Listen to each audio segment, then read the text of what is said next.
Hello, everybody. Welcome along. I can't do my Benjamin Bloom intro or my Blue Monday intro because we're in Simpsons Futurama Two Worlds Colliding here because this is a championship story and an Ipswich Town story. So this is going to go down both feeds. And I'm very, very pleased to introduce onto the channel Gregor MacGregor from the Bristol Post, who is far better placed to talk about the movement of Mark Ashton at the end of the season than I am. Gregor, welcome. Thank you very much for coming on and talking to us. No problem at all, Ben. Thanks for having me. No, busy day for you. So can you tell me the timeline? Because Mark Ashton's name has been mentioned in dispatches ever since the Ipswich takeover broke, which was about 6 weeks ago before it stalled and it's all happened now. And then we've been having wink, wink, nudge, nudge, we can't name the COO for the last few days. Can you just run me through the timeline from your point of view, from the Bristol City side, as to when this was breaking up until your actual story today confirming it? Yeah, sure. I mean, obviously, kudos to Matt Slater of The Athletic, who I think broke the story originally. And I have to say, we'd heard a few rumours and whispers and a few things, and nothing really we could stand up, to be honest. But there were some rumours that were also on the Bristol City fans forum, one team in Bristol, and I think maybe over at the Ipswich Town end as well. And you might be better placed than myself, obviously, to know about that. So for us, yeah, once obviously it came out in The Athletic, then we followed it up and checked it with our sources, and it obviously tallied a little bit with some other things we'd heard. And yeah, it's something that obviously we took to the club and have asked them if they wanted to make a comment about, etc., and haven't really wanted to do that along the way. But we have learnt ourselves that basically there was an interest from the Ipswich end, and we were of the belief that basically that something might happen at the end of the season rather than partway through. And yeah, over the course of the last couple of weeks, things have picked up a bit of pace. Obviously, the Ipswich Town takeover has gone through. As you said there, they named it, well, they said they wanted to bring in a UK-based CEO. I follow some of the other journalists at the Ipswich end and yourself as well. And obviously, I've seen them reporting the same sort of stuff as well. So, yeah, it's all just sort of come together, hasn't it, the last few days and picked up pace. And yeah, there were so many rumours last night that this was going to break today, and yeah, it's all been finally made official. So you can check out Gregor's stuff on Bristol Live. That's his story from today.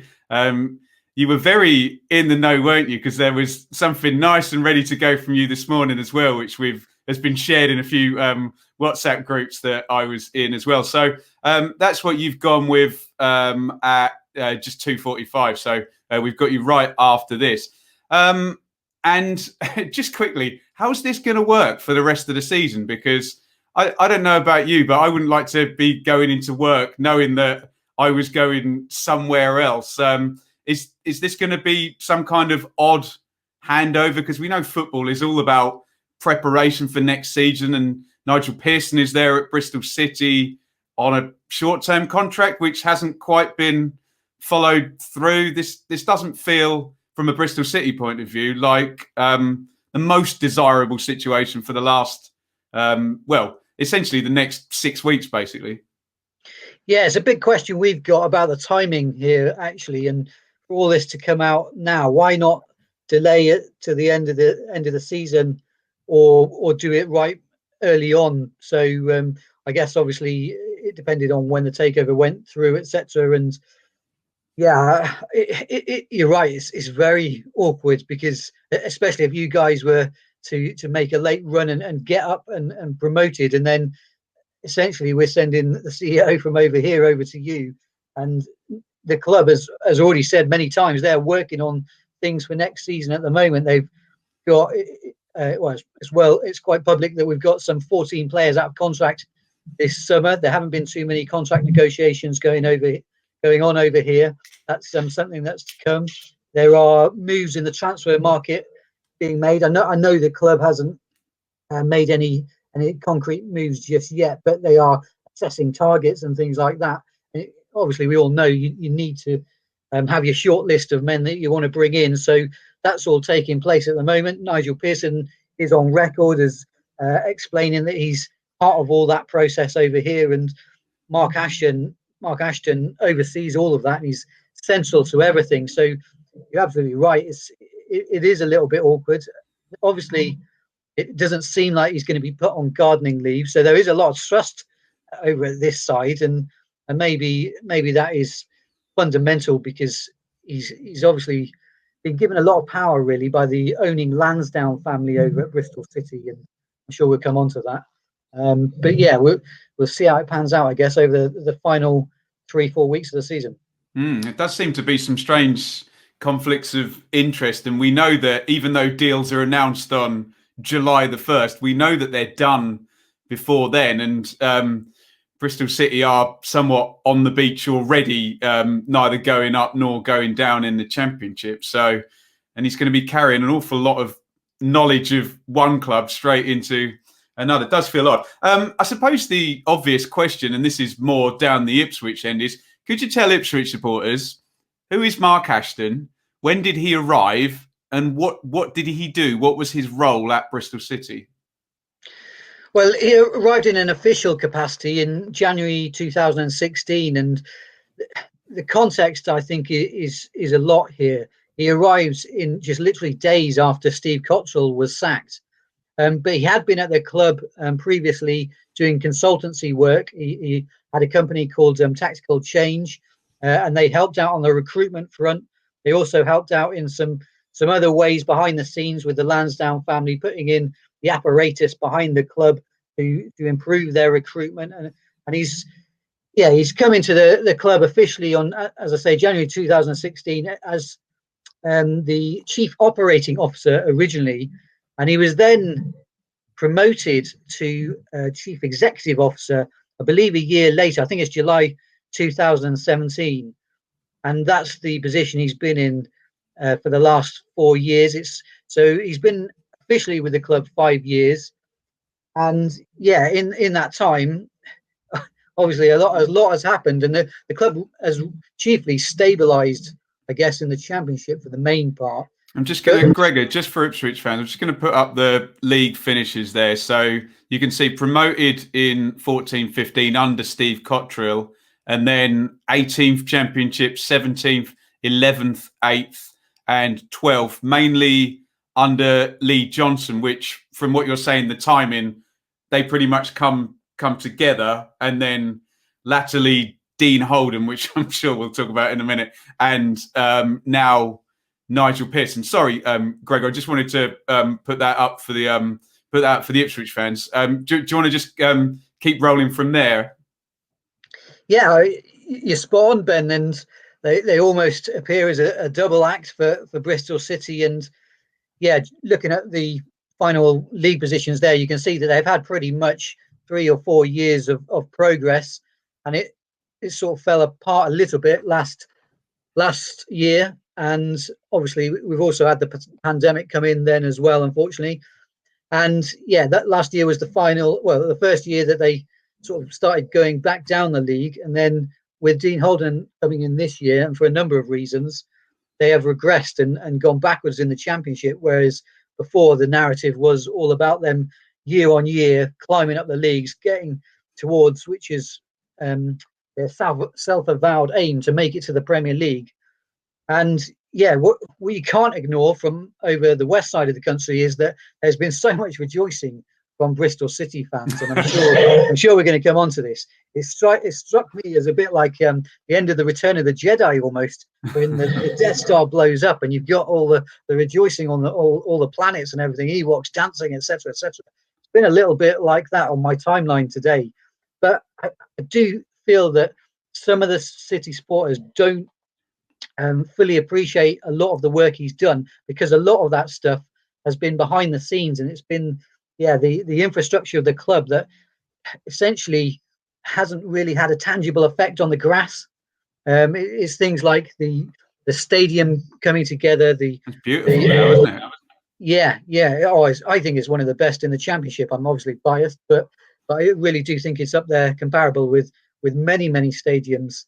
And they've also got, I don't know if you guys know, but they've got really big plans to expand that whole area there. They're calling it a sports quarter. They're building an arena for the Bristol Flyers, the basketball team, and they're further expanding Ashton Gate. So it's going to be £100 million development they work on over the years ahead. As well, you might have seen recently as well, the big thing was they've moved into their new first team training ground, which they've rebranded the Robbins High Performance Centre, and it's that corporate sort of terminology that Mark Ashton is sort of closely tied in with, but it really grinds with some football supporters, and that's part of the crux, I think, about Mark Ashton. Interesting. Very, very interesting.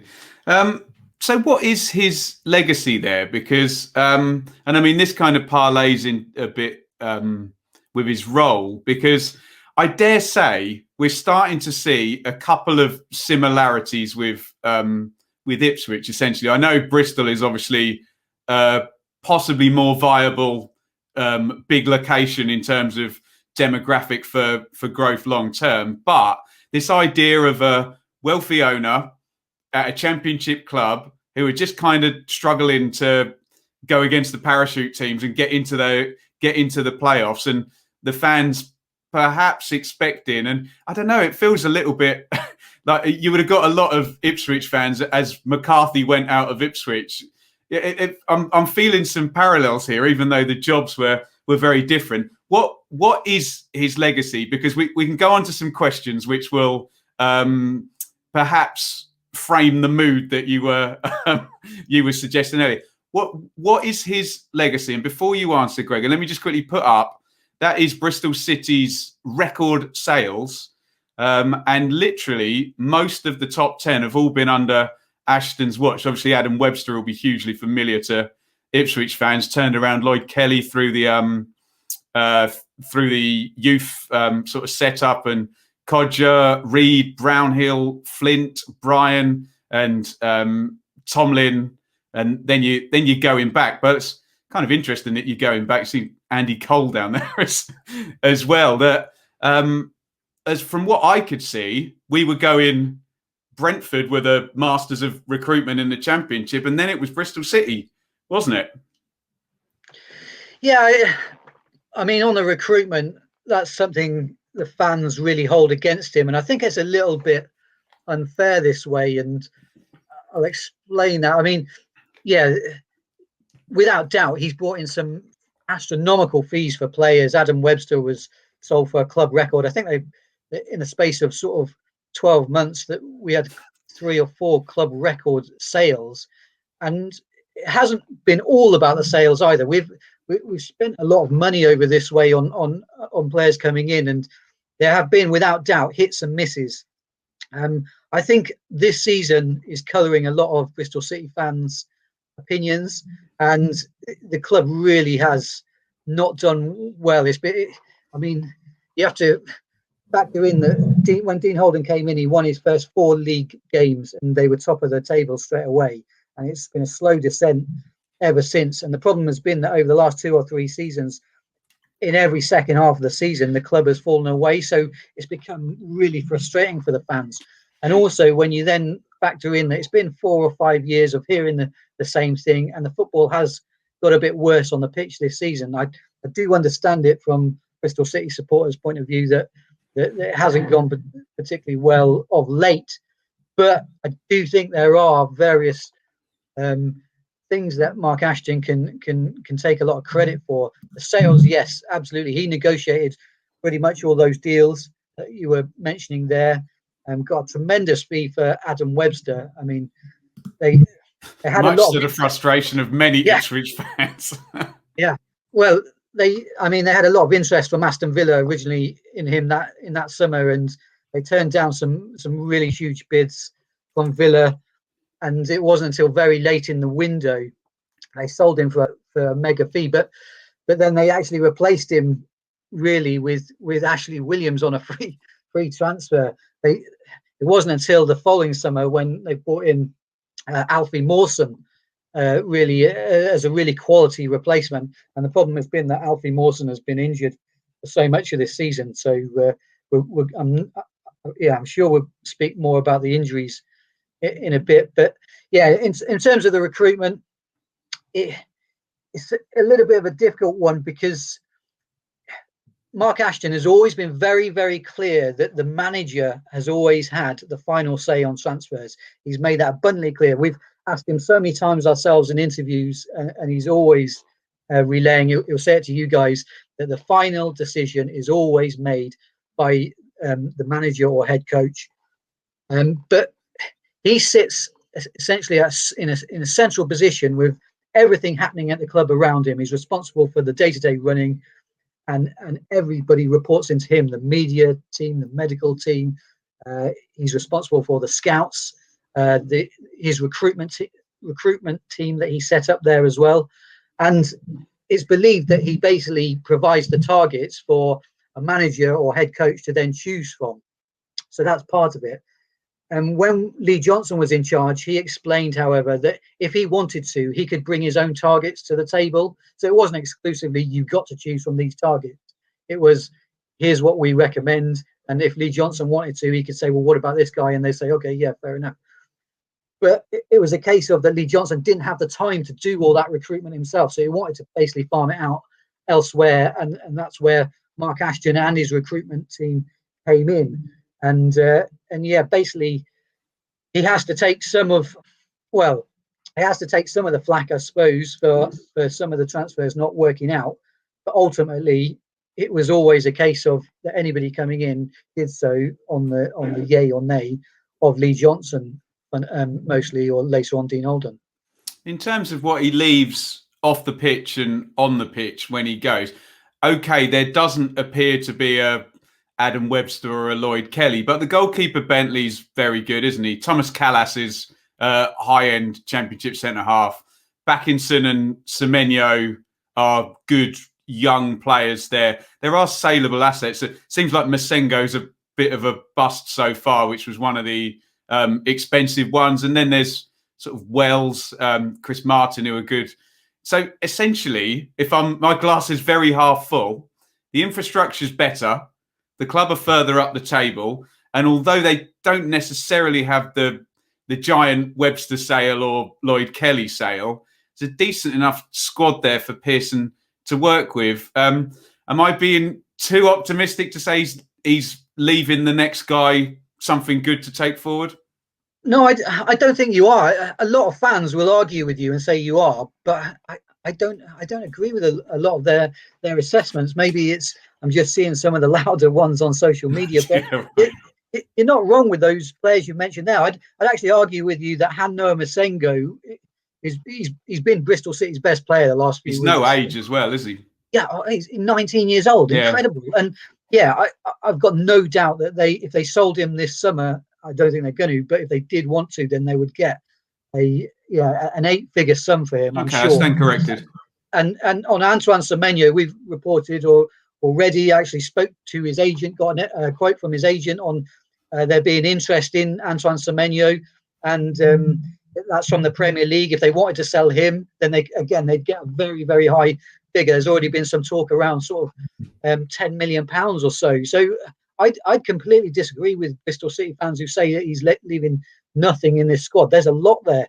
The main problem has been, and this is maybe an area that I have concerns with Mark Ashton this season, has been the injuries, because the injuries have absolutely decimated the squad this year. I have to preface that by saying I don't think we had too many problems last year, actually, on the injury front. But we estimate there's been around sort of 30 or so injuries, which is a phenomenal amount. Some of the big ones have been Liam Walsh and Joe Williams, two midfielders who basically were out for 6 or 7 months each, came back and then relapsed injury and are now out for the season. We haven't seen them bar 90 minutes, both of them this season at all. So yeah, that for me is the highest amount in the Championship. I saw, I think the Athletic reporting all the Premier League injuries the other day, and the highest one there was, I think, Everton with some 10 players out. Well, Bristol City have got 14 or 15 players out at the moment, just to put that in some kind of context. And that has been the main reason they've done badly this season. And Mark Ashton basically recruited all that medical team. Those were guys who came in that he knew from elsewhere. And I want to tackle this point that I've seen online as well, that people have said, oh, he only recruits his mates. Well, from my experience, Mark Ashton is actually one of the most, he's got one of the best network of contacts in the game. And I've got a few examples of this. And this is sort of where it comes about. That at what point are you recruiting somebody you know, as opposed to a friend? Not all these people are his friends just because they worked with him, but he happened to know them. So yeah, they're previous acquaintances, previous people that he's worked with. He's brought them in, all to make up the medical department, and we've had some massive problems this season. And I do think that might be one area that they refurbish in the coming summer under Nigel Pearson. In terms of Mark Ashton and those other contacts, though, and one little story about a transfer that took place last season was that we brought in Filip Benkovic, the centre-back from Leicester City. And there was a lot of talk at the time that he was going to be going to Derby County. And I think a lot of people assumed he would be going there. But he actually arrived at Bristol City, and it became very apparent afterwards, once the transfer had gone through, that it was always the case he was going to come to Bristol City. And that was chiefly because it had been set up by Mark Ashton having a really good relationship with Brendan Rodgers from his time when he was at Watford. The two of them worked together then. I think Mark Ashton actually gave Brendan Rodgers his first, I think it might be his first managerial job. I'd have to check with that if it was at Watford, but certainly one of. And yeah, because of that link and their good relationship, it meant that we were able to get Filip Benkovic on loan over here for the rest of the season. Fascinating. I was going to ask you, how is it the COO's responsibility if players are getting injured? But you've outlined there perfectly that he brought in, medical staff and, overseen this whole thing. Gregor, can we go to some Twitter questions? And this will get the mood. A lot of them are basically, why are Bristol City fans so pleased to see this chat going? Let's take sort of parlay Jonathan and Richard's question together. Richard, is the criticism a consequence of us as football fans? I'm not including you because you're a journalist and you talk to these people, but us as football fans not particularly understanding that a COO or a CEO is not a manager and it's a very different role. And just talk to me about the indifference. Thank you, Jonathan and Richard. Talk to me about the indifference of Bristol City fans. Is this resentment? Is this a bit like when your girlfriend leaves you and she was never good enough for you anyway and go on, get lost type thing? And can you just talk to me about fans understanding generally, and this is not a slight on Bristol City fans, of course, but fans understanding generally of what that role is and what that person actually does? Yeah, I think a little bit of all of those. I mean, I've got a sizable Bristol City following on social media, and I've seen all manner of views at the whole spectrum. And there are Bristol City fans out there who believe that Mark Ashton has done a good job. Others who are in the middle and think he's done some good stuff and some bad stuff. We've been contacted by people saying that. But there is a large majority on social media, certainly on Twitter, that, basically hold him responsible for maybe just the way the club has not moved forward over the last few years. But that's a little bit harsh, I think, because they have really stabilised it as a club. I mean, you guys, what do you see? Where do you make Bristol City out to be at the moment? Because I always think it's an interesting difference in perspective from sort of being at close quarters and everything is so magnified. And then you speak to fans who view the club from elsewhere, and you maybe don't see every detail, but then you have maybe a more overarching view. How do you view Bristol City fan?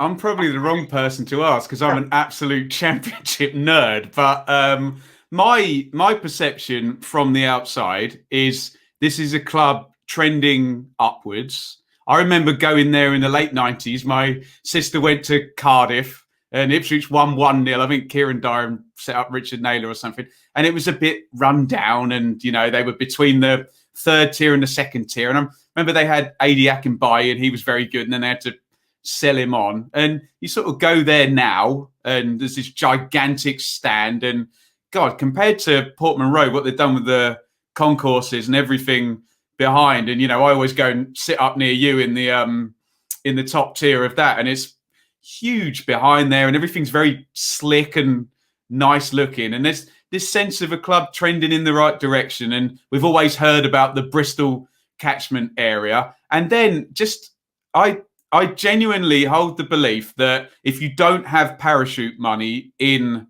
the Championship, you have to recruit so well. You have to not be afraid to sell and then invest well. And you've seen Sheffield United go up but sell David Brooks the year before. Leeds go up, Chris Wood, Ronaldo Vieira the year before. Norwich, Maddison the year before.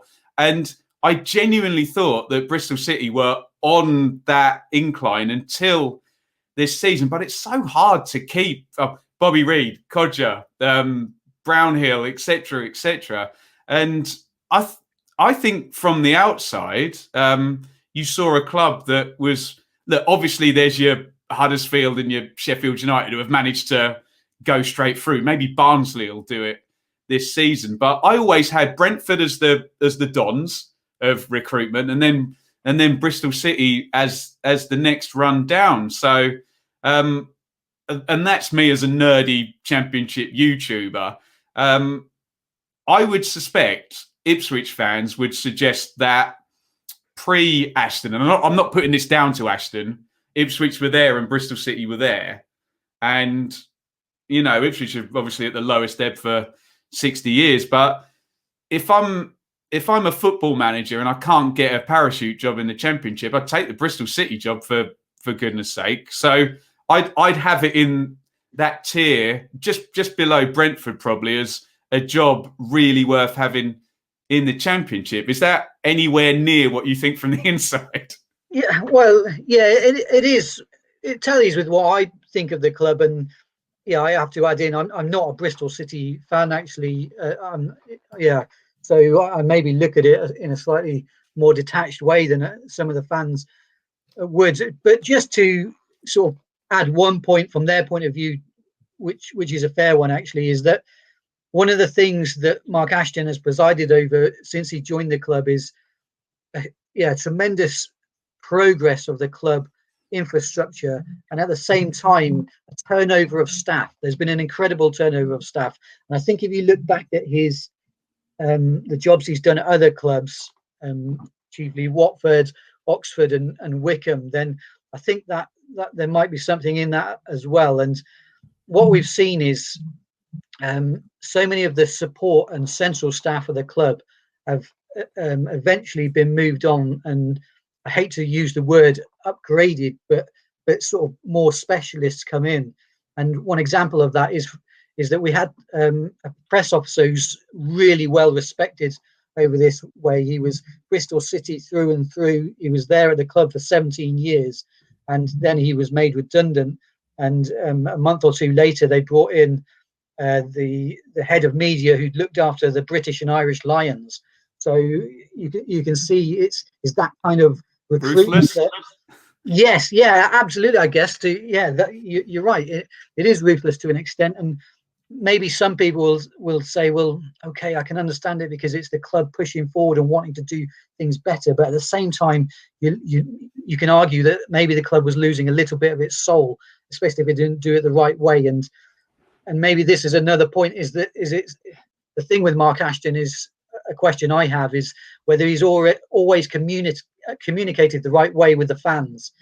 And I think, to be fair to him, if you asked him himself, and we had a good interview with him in January, and he basically, nothing was off limits. You could ask him anything. He was very honest, and he used the words battered. He recognized that he was battered by the fans a lot of the time himself, and that maybe there was a slight admission that maybe he could have he could have communicated a little bit better at certain times. Some of the fans this way believe that you only see him at the good times, and when it's the bad times, you don't see him around at all.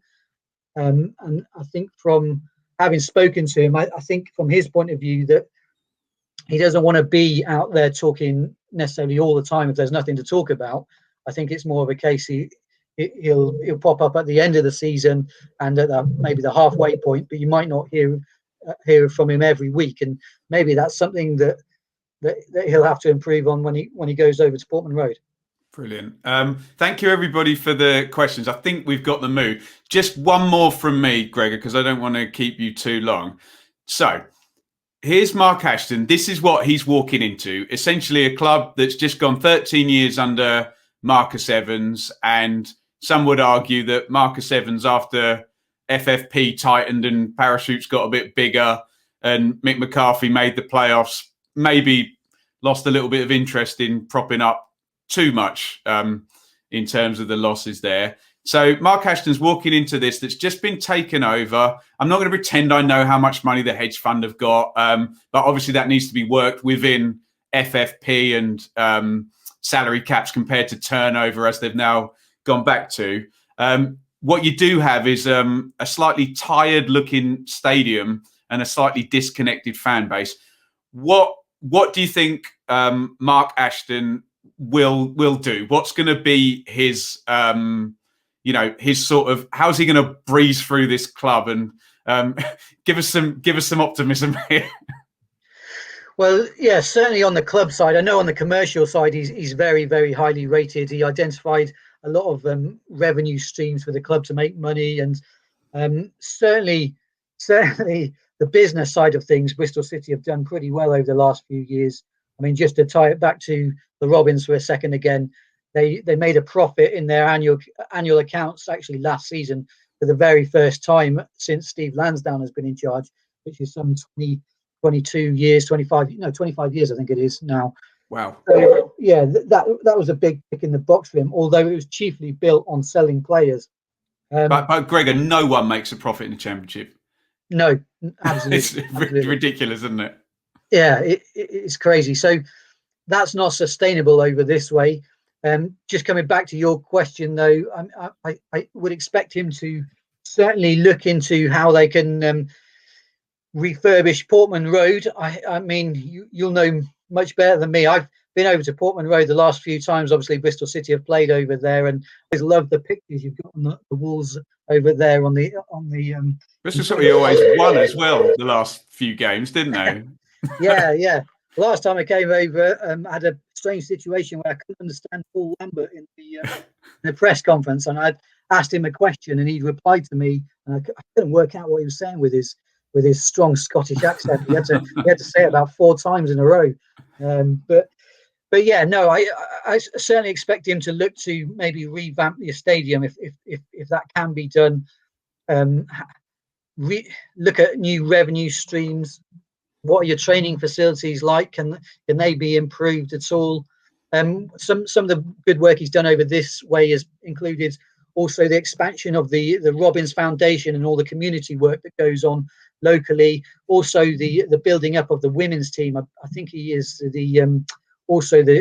think he might be the chairman of Bristol City Women as well as on the men's side. He's also had this EFL board role while he's been at Bristol City, and it's tough to find anything directly tangible of benefit to the club from that role, but it's always been something that the owners have remarked on, thanking Mark Ashton for his work and saying that basically he represented the club very well at the EFL, maybe just planting the flag and making them a bit more well known. Certainly building relationships and contacts is a big thing with him. I mean, if you guys might not have seen, but Lee Johnson did an interview with the Coach's Voice recently, and he was directly asked about his time at Bristol City and Mark Ashton, and he said very clearly in that he rates Mark Ashton as one of the best CEOs around, that he had a very good relationship with him, and I think that's indicative, because I think it would be very easy for him to either dodge that question or or let slip if he wasn't happy, but it definitely wasn't the case. And we've done, whenever I've done any writing for those pieces that you saw this morning, Ben, and for other pieces that we've done, we've researched into Mark. We spoke to one owner of one of the clubs in your division at the moment and discussed with him about how a transfer deal was done with Mark Ashton and what Mark Ashton was like when you're dealing with him from that point of view. And he was very, very complimentary, said he was first class to deal with, very straight and everything. So, yeah, every time we've spoken to somebody in the game, it's always been... Mo Isa. I'm just speculating. Every time we've spoken to someone in the game, the references have come back in a really glowing fashion. And yeah, I just wonder if there's a bit of a disconnect between what the fans see and what the corporate people see. And that's maybe why the fans don't quite appreciate the job he's done at Bristol City. And likewise, that would be my worry for you guys, that you might not see the best of him on the pitch, the best of his work on the pitch, but maybe in the longer term, you might do. Brilliant. Thank you so much. Gregor, can you give a quick plug, to your Twitter, because you're my go-to follow for Bristol City stuff. I have the notifications turned on. And can you just plug because there's sort of 3 pieces now that you've got up on Mark Ashton that I think Ipswich fans would be pleased to read, and where we can find you. You're still on the podcast as well? Yeah, I do a podcast with Michelle Owen, but I mean, yeah, it's Bristol City through and through. I wouldn't recommend it because I doubt any of you guys will. I tune in with my Championship nerd head on for that one, but yeah, in terms of the pieces, the only thing I would say is I'd recommend the one from first thing this morning. It was out at 7 o'clock, and it was about Mark Ashton being a wanted man, but having questions to answer at Bristol City. And there's one anecdote in there I just want to mention, that I spoke to one of the a former Bristol City board member to ask him about the relationship with Mark Ashton, to get a first-hand account of what he's like to deal with. And he told me this brilliant anecdote of when Mark Ashton was at West Brom. He'd been so kind to the Bristol City boardroom members, and they shared the architect plans from West Brom, where they just built a new East Stand, and they shared everything from that. And then Bristol City looked at those plans and actually used them themselves when they rebuilt their own East and West stands. I can see the similarity actually with all the space around the back. So most away fans won't have been in both of those stands, but I have. So I can, as soon as you say that, I can see that actually. Well, yeah, there you go. And apparently his work then, and or the advice that he gave was fundamental in the planning permission that was attained by the club to make all that possible. So it's that kind of, unfortunately, boring stuff in a way, but the stuff that needs to go on behind the scenes that I suspect he'll be very good at. Less so maybe what happens with recruitment, but let's see what happens there.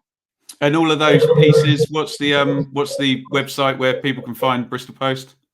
It is www.bristolpost.co.uk. And on Twitter, you are at GMacG. At GMacG, GEEMACGEE. Go and give Gregor a follow. Spot on Bristol City information there, and you might be interested in keeping in touch, particularly with this. It's not gardening leave now, but this strange crossover that Mark Ashton's going to be having. Gregor, thank you so much for coming on. I'd recommend wholeheartedly go and follow him on Twitter and go and read particularly that piece that will be timed at 7 a.m. this morning for some great background. Gregor, thanks so much. No problem at all. Thanks very much for having me.